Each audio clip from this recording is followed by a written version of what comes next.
Namaskar, my friend. Welcome. Today's big question, why couldn't we simply tell a computer to be smart? Chalo, let us begin. To understand, we must rewind. Picture the 1950s. Computers as big as your living room and twice as expensive as a Mumbai flat. And these giant machines were geniuses at exactly one thing. Mathematics. Ask it to plus 2, it answers before you blink. Give it a million sums, finished before your chai goes cold. So, full of confidence, we asked it something a 3-year-old can do.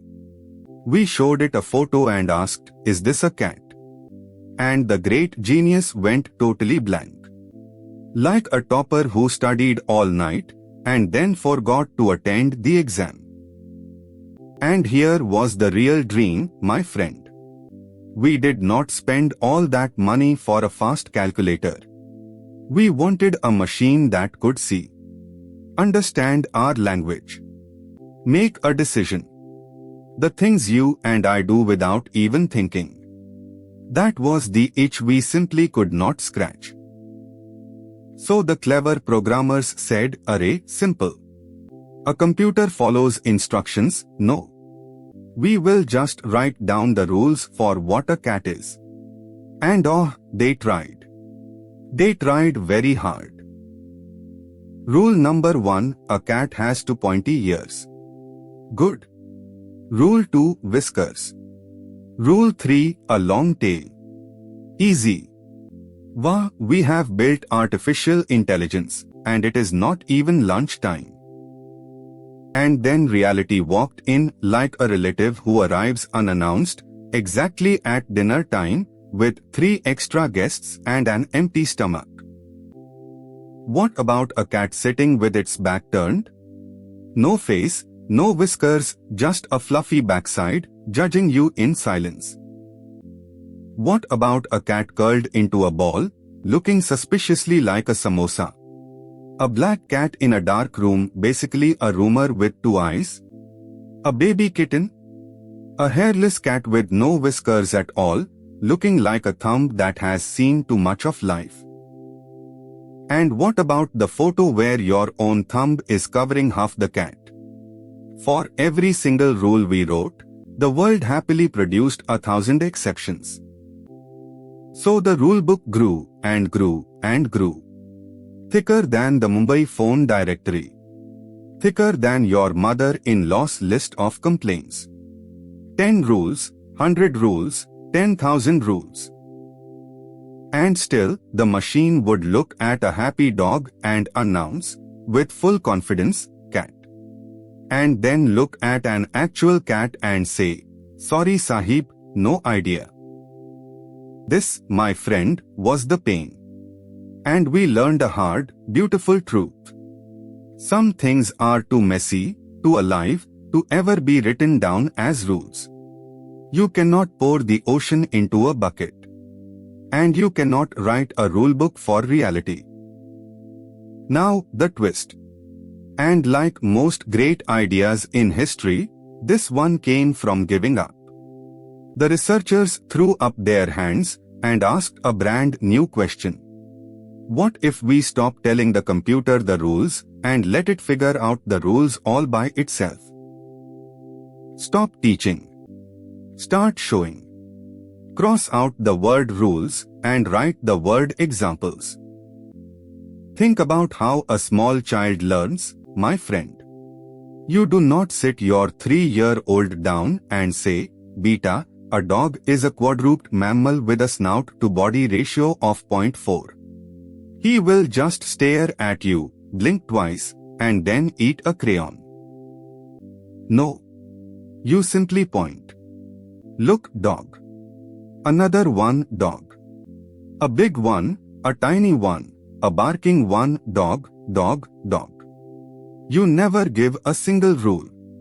And one fine day, magic, the child points at a dog he has never seen before and screams, dog. He learned the pattern, all by himself, from examples. Funny creatures, children.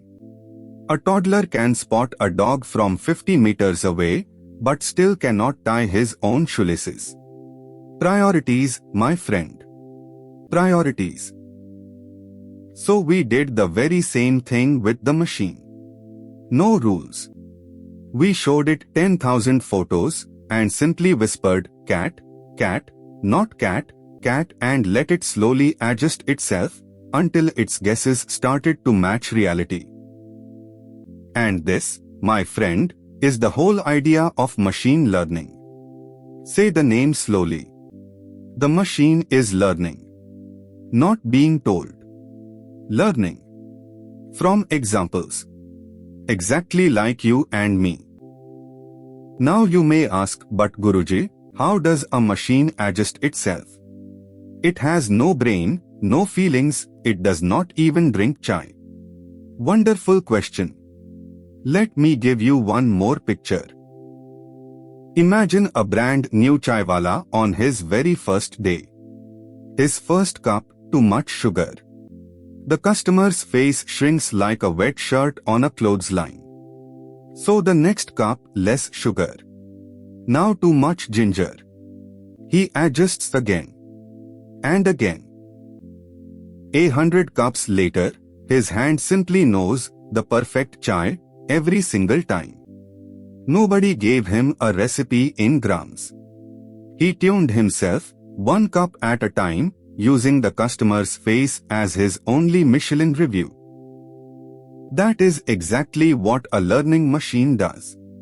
Every wrong guess is a customer making a face. The machine nudges its inner settings, we call them weights, just a tiny bit in the right direction. Do this a few million times, and its hand learns the perfect chai. I mean, learns to recognize a cat. And this one humble idea is why everything you call AI today exists. ChatGPT, your face unlock. Those Netflix suggestions that know you a little too well, even the spam filter quietly saving your life, every one of them is built on it. The moment we stopped trying to be the all-knowing teacher and let the machine become the humble student, that is the moment AI was truly born. So let us tie the thread, the way your old school master always does.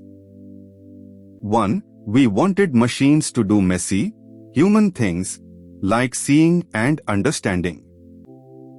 2. We tried writing the rules, and reality laughed at us with 1,000 exceptions. 3. So we flipped it completely. Show examples, let the machine find the pattern itself. That, into simple words, is machine learning. In the next lesson, I will tell you why this learning machine needed a brain and how we built one for it. If your mind lit up even a little today, do this old teacher one small favor. Come and learn properly with us at AI Academy. The link is right below, and the first lessons are absolutely free. Till then, keep your curiosity bigger than your fear. Chalo. AI Academy. By Concept Good.